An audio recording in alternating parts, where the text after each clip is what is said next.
Здравейте! Вие сте с Морско око и днес ще проследим напредъка по стадион Варна. Стадионът е сред най-обсъжданите строителни проекти във Варна. Той се намира в квартал Бриз, на мястото на бившия градски стадион Юрий Гагарин, който беше разрушен през 2007 година. Новото съоръжение трябваше да е готово още през 2009 година, но строителните дейности периодично спираха, което отложи значително завършването му. След последното едногодишно прекъсване, работата бе подновена през месец февруари тази година. В момента се изгражда северната трибуна, разположена успоредно на улица Доктор Петър Скорчев. Довършва се частта от стоманобетоновия фундамент, която граничи с западната трибуна. Едновременно с това, от стоманобетонни панели с уплътнена земна маса между тях, се изграждат и редовете на сектора. Кадрите потвърждават дългогодишните спекулации във форума на skyscrapercity.com. Линк към дискусията ще намерите в описанието. Не забравяйте да се абонирате за Морско око в YouTube, Instagram и Facebook. Можете да ни подкрепите чрез функцията Super Thanks или като сканирате QR кода към Revolut. Прегледайте и по-старите клипове от стадиона в нашия канал, за да проследите темповете на неговото изграждане във времето. За заявка на видео на ваш обект ни пишете на мейла в описанието. На границата между секторите са проектирани стълбища, които да осигуряват достъп от улица Доктор Петър Скорчев. Вече е завършено стълбището в североизточния край, а другото все още се изгражда.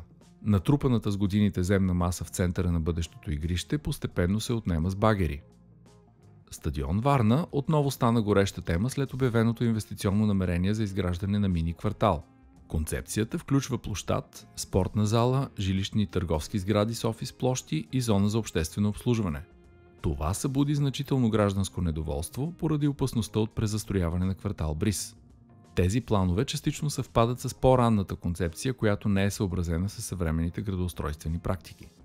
Работата по грубия строеж започна през 2015 година от южната трибуна и завърши за около 3 години.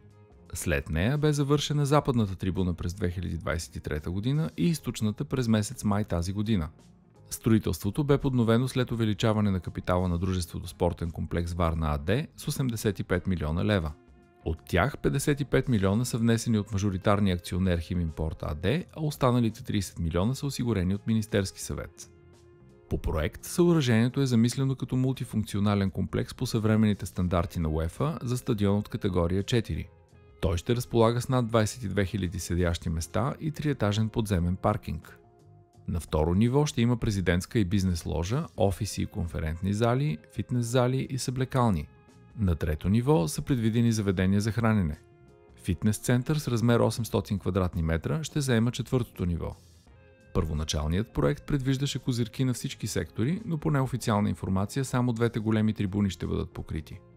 Според Ивелина Шабан, финансов консултант на спортното дружество, стадионът ще бъде завършен конструктивно до края на 2026 година, а след още половин година ще приеме първите фенове. Надяваме се този клип да е бил полезен. Следете канала на Морско око за редовни клипове от стадиона, както и на текущите пътни ремонти и други строителни обекти. Вашите идеи за видеа можете да оставяте в коментарите. Успешен ден и до скоро!